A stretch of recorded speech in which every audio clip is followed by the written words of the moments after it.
Pernikahan pada Gelahang saat ini masih menjadi pemikiran masyarakat Bali yang tidak memiliki anak laki-laki atau menghindari sistem nyentana.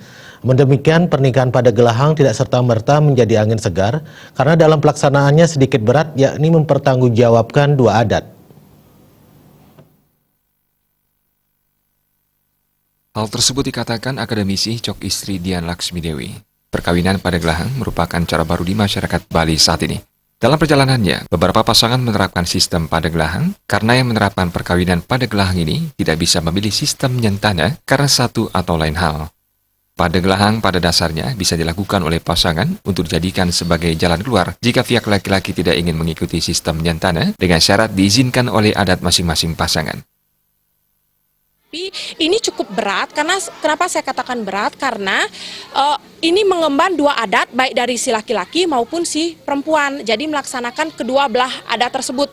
Syukur-syukur kalau mereka berasal dari satu daerah yang sama yang memiliki adat istiadat sama. Tetapi kalau mereka dari misalnya desa yang berbeda itu yang akan bukan kesulitan ya, itu yang akan membuat sedikit terasa sedikit berat gitu. Saya tidak katakan berat tetapi sedikit berat untuk melaksanakan perkawinan pada Gelahang ini sendiri.